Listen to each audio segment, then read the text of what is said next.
UP की सियासत में एक समय बड़ी ताकत के रूप में माने जाने वाली मायावती की बहुजन समाजवादी पार्टी पिछले कुछ वक्त से चर्चाओं से लगभग बाहर चल रही थी। लेकिन लोकसभा चुनाव 2024 के चुनाव प्रचार के दौरान मायावती के भतीजे और पार्टी के नेशनल कॉरिडोर के जोशीले भाषणों ने एक बार फिर से सोई हुई बसपा को न सिर्फ जगाने का काम किया है, बल्कि पार्टी को फिर से चुनावी मैदान में ला दिया है। मंच कोई भी हो, चाहे वो पश्चिम बंगाल का हो या पूर्वांचल का, आकाश आनंद हर जगह जाकर पार्टी काडर में जोश भरने का भरपूर प्रयास करते हुए नजर आ रहे हैं। हर मंच से विरोधी पार्टियों के साथ साथ केंद्र और प्रदेश में सत्ता पर आसीन भारतीय जनता पार्टी को जमकर आड़े हाथ ले रहे हैं। इसी कड़ी में आकाश आनंद रविवार को सीतापुर पहुंचे थे, जहां उन्होंने बसपा प्रत्याशी के समर्थन में जनसभा को संबोधित करते हुए बड़ा बयान दे दिया है और भारतीय जनता पार्टी को चोरों की पार्टी करार दिया। केंद्र की सरकार में कौन सी पार्टी सत्ता में रही? कौन सी पार्टी सत्ता में रही? चोरों की पार्टी सत्ता में रही, भाजपा नहीं, चोरों की पार्टी सत्ता में रही है।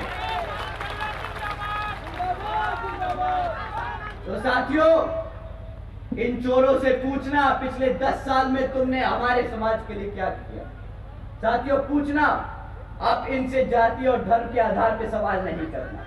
अगर हम जाति और धर्म के आधार पे कुछ सवाल कर दिए तो इलेक्शन कमीशन कल हमें बंद कर देगा, कहेगा तुम जाति और आधार के नाम पर वोट मांगने का काम कर रहे हो। परंतु आदरणीय प्रधानमंत्री जी भड़काऊ भाषण दे सकते हैं, प्रधानमंत्री जी मुसलमान और हिंदू कर सकते हैं, तब इलेक्शन कमीशन की आंखों पे पट्टी बंध जाएगी, मुंह पे टेप बंध जाएगा, तब इनके हाथ में कोई ताकत नहीं होगी। पर जब आपका बहुजन समाज सवाल उठाता है, तब इनको सारे कानून याद आ जाते हैं। कोई बात नहीं, एक समय आएगा जब गद्दी पर बहुजन समाज पार्टी की राष्ट्रीय अध्यक्ष बहन कुमारी मायावती जी प्रधानमंत्री होंगी और फिर वो कानून के आधार पर यहाँ पर काम करने का पूरी कोशिश करेंगे। आकाश आनंद यही नहीं रुके। जनसभा को संबोधित करते हुए उन्होंने सूबे की योगी सरकार पर कई सवाल खड़े किए। इसी दौरान उन्होंने विवादित बयान भी दिया। आकाश आनंद ने खुले मंच से भाजपा सरकार को बुलडोजर की सरकार नहीं, आतंकवादियों की सरकार करार दिया। इसके बाद उन्होंने चुनाव आयोग को ललकारते हुए अपनी बात रखी। चलाता है साथियों, इन सरकारों ने, भाजपा की सरकार बुलडोजर की सरकार नहीं, यह आतंकवादियों की सरकार है। अपनी आवाम को गुलाम बनाकर रखा है। ऐसी सरकार का समय आ गया है अब खत्म होने का, और यहाँ पर बहुजन समाज पार्टी की सरकार बनाकर बहन जी को प्रधानमंत्री बनाकर यहाँ पे उत्तर प्रदेश में बहुजन समाज पार्टी का राज कायम करने का।